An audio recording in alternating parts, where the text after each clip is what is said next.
All right, so today we're going to go through how to make a decent image of your DNA gel using our gel imaging and documentation system. We have a couple of these setups. So the chances are if you're running a DNA agarose gel and you're staining it with CyberSafe, which is probably the way we're going these days, this is what you're going to be using in your lab. So to get the thing set up, ready to work, there are a couple places you need to turn it on. The first place is on the side here of the screen. There's an on-off switch right here. And so you're going to turn that on. I've already turned this one on, and it turns on this computer screen. And this is a touch display, touch screen. So it's going to look like a regular Windows desktop when you turn it on. The actual gel documentation, the gel transilluminator is inside this box. The door opens like this. And in here you can see the transilluminator, which has the UV bulbs down here. So you also need to turn this on here.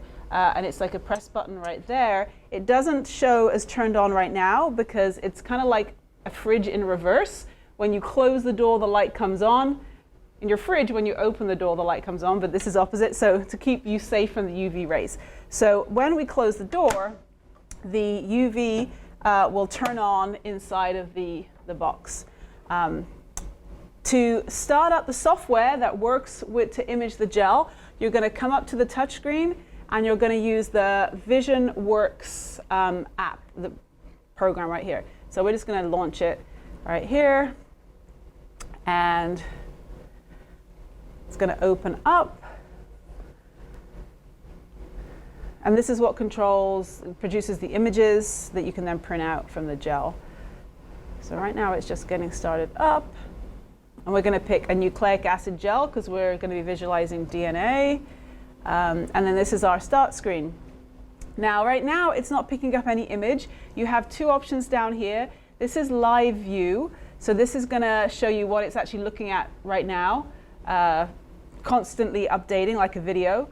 And then this one here is to take a picture of a screenshot kind of the gel. So we're going to go to live view right here, and it's going to show us what's happening inside of the box. So I have turned on the button down here. I also need to turn on this here which says transilluminate with UV. So I'm going to turn that on now. It's red, so we know it's on. And then you can see that the UV bulbs have turned on and the camera is picking them up. If I stick my hand in here, you can see my hand too. So it's a live shot. To make sure that everything's working, if you're not seeing these bars, maybe you haven't turned on the UV light underneath, you can check. So there's a little flap here that you can peer through, and then you can see down in here that the purple, the UV, the black light looking stuff is turned on. There's also access panels on both sides of the box, so you can put your hands in and manipulate your gel without having to get super close to it and stare down at it and irradiate your eyeballs. So that's how you set up the system. Once it's all turned on and you got something like this, we can go ahead and put our gel on, and then the next step is to learn how to change the settings on the camera and on the image capture software to create the sharpest, clearest picture of your gel. So that's what we're going to get to next. All right, so here's our gel. It's been run. You can see the lanes have been loaded. So this is a agarose gel.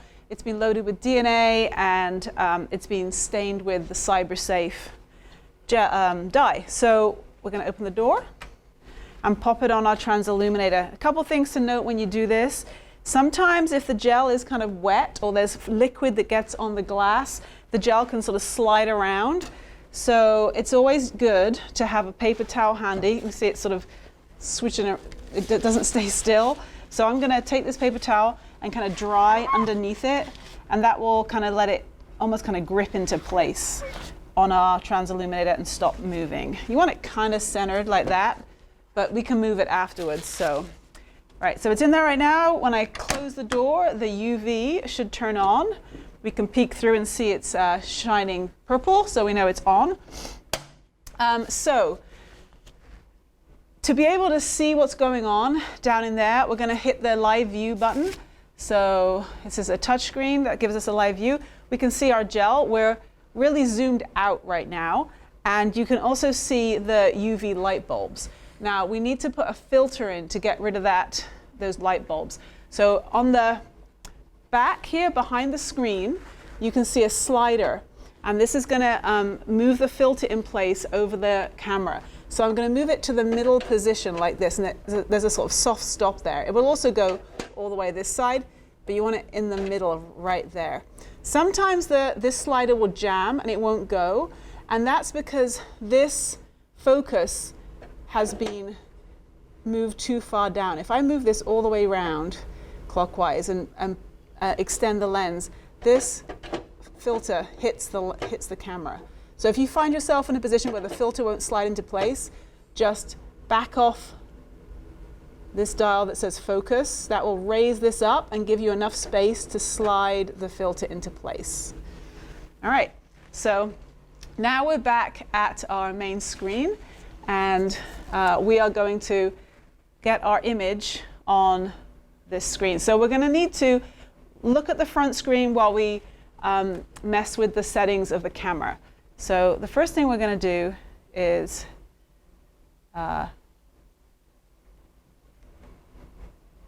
change our aperture. And the aperture is the size of the shutter so that it's going to let more light in.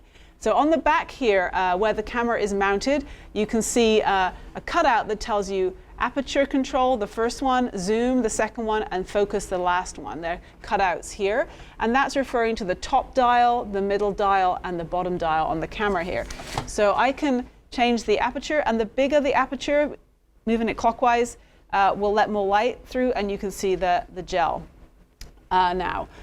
Before, the aperture was so small that not enough light was coming through. So I'm going to open the aperture up. Obviously, I need to zoom this in. So I'm going to move the zoom. And as I zoom, I'm obviously losing my bands. So this is when you would put your hands into the chamber using the little side access ports.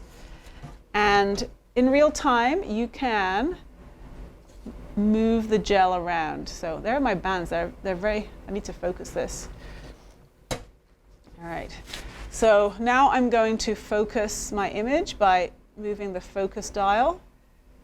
And there are my bands. So I only loaded 3 lanes on this gel, but now I can mess with these dials to get the image to look how I want it. Make the bands brighter, make the gel darker.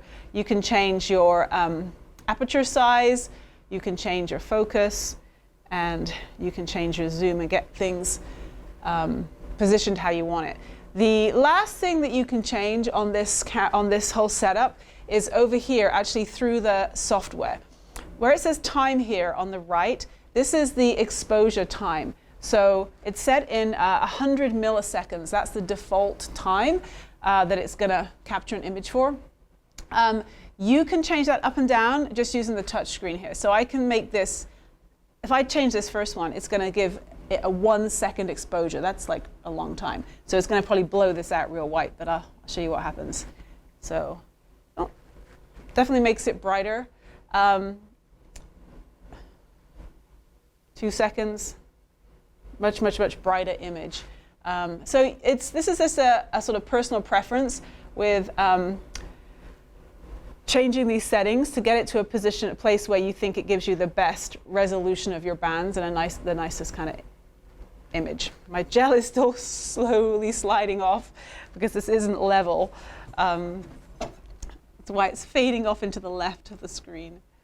There you go. So back that down. Once you have got your gel, your picture on the screen like you want it, this button here, right now I'm on live view, which is this one here. And if I hit the stop, it's going to freeze frame where we are. So now I can go back to my live view and I can take a picture, which is the camera. And it's just going to take a screenshot of what it looked like, and it's captured it up here.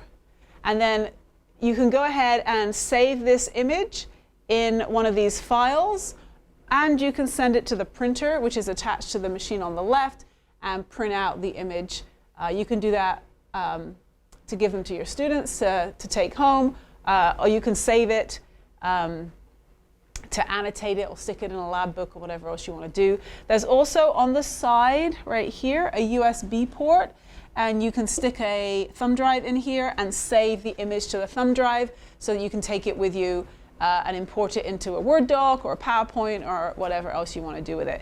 So that's how this works. It's basically just a Windows piece of software, just like saving a file. That is how you manipulate the settings here. So it's going to be different for every gel you run. The bands are going to be different intensities. So it's really just getting comfortable working with the aperture, the zoom, and the focus, making sure the filter is in place, and then working with your exposure time. Can't really break it. You just have to kind of mess with them up and down until you get what you want. That's how to use it. Good luck. I hope you have a good lab.